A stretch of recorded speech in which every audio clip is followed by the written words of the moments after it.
பாறை பாறை நம்மை வலிமையாக இருக்கவும் உறுதியாக நிலைத்திருக்கவும் பிறரை உருவாக்கிடவும் அழைக்கிறது. ஒரு பாறை கடுமையான மழை, புயல், போராட்டங்கள் மற்றும் பல்வேறு சவால்களின் மத்தியிலும் அசையாமல் நிலைத்து நிற்கிறது. அதன் வலிமையின் காரணமாக வலுவான கட்டிடங்கள், பாலங்கள், ஆலயங்கள் மற்றும் பல்வேறு அமைப்புகளை உருவாக்க பயன்படுத்தப்படுகின்றது.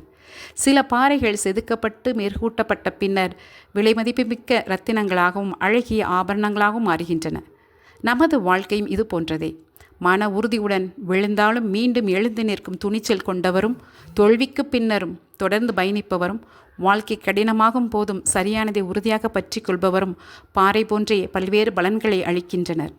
பாறை போன்ற மன வலிமை அர்த்தமுள்ள இலக்குகளை அடைவதற்கான உடல், உள்ளம், அறிவு மற்றும் அது சார்ந்த பிற திறன்களை வளர்த்து பலருக்கும் பயன்படும் வாழ்வு வாழச் செய்கிறது. Mahatma Gandhi, doctor B R. அம்பேத்கர், புனித ஆஸ்கர் ரொமேரோ, புனித அன்னை தெரசா, தாமஸ் ஆல்வா எடிசன் மற்றும் ஆல்பர்ட் ஐன்ஸ்டீன் போன்ற மனிதர்கள் போராட்டங்கள், எதிர்ப்புகள், தோல்விகள் மற்றும் பல்வேறு சிரமங்களை எதிர்கொண்டனர். இருப்பினும் அந்த சவால்கள் அவர்களின் வாழ்க்கை நோக்கத்தை அழிக்க அவர்கள் அனுமதிக்கவில்லை.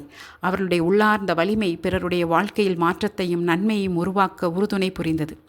புனித மத்தேயு நற்செய்தி அதிகாரம் 16 இறைவார்த்தைகள் 13 முதல் 20 வரை உள்ள இறைவார்த்தைகளில் பேதுருவின் உறுதித்தன்மையை இயேசு அறிக்கையிடுகிறார். இயேசு பேதுருவிடம், நீ பேதுரு, இந்த பாறையின் மேல் என் திருச்சபையை கட்டுவேன் என்று கூறுகிறார்.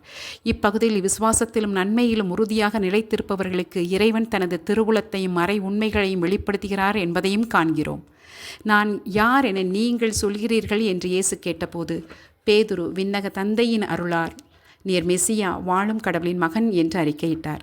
ஆகவே பேதுருவைப் போல் பாறையைப் போல நன்மை செய்வதில் உறுதியாக நிலைத்திருப்பவர்களுக்கு ஞானம் இறைவனின் கொடையாக பொழியப்படுகிறது.